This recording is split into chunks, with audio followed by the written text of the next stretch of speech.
দেখুন, আপনারা যদি এখন চান, আপনি আপনার প্রিয়জনের কল হিস্ট্রি কিন্তু বার করতে পারেন। এবার অনেক সময় কি হয়, বেকায়দায় পড়লে অনেকেই কল হিস্ট্রি কিন্তু ডিলিট করে দেয়। এবার আপনি কিন্তু চাইলে সেই কল হিস্ট্রি সে যতই পুরনো হোক না কেন, আপনি কিন্তু বার করতে পারবেন। কিভাবে করবেন আমি এটা জিও সিমের জন্য দেখাচ্ছি। চলুন দেখা যাক।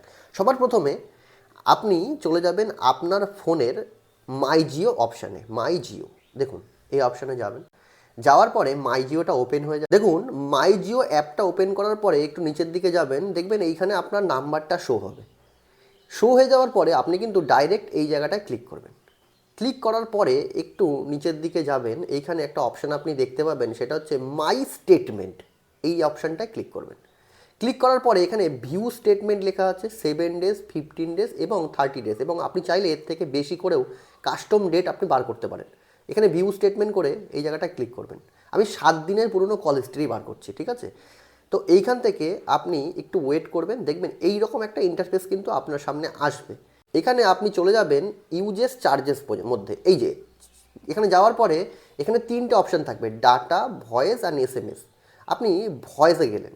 যেই ভয়েসে যাবেন এখান থেকে ক্লিক হেয়ার করলেই কিন্তু পুরো ডিটেলস চলে আসবে, কোন দিন কোন নাম্বারে কতক্ষণ কথা হচ্ছে। আপনি এখন থেকে কারোর কল হিস্ট্রি যদি চেক করতে চান, ডাইরেক্ট কিন্তু তার ফোন থেকে আপনি দেখতে পারবেন।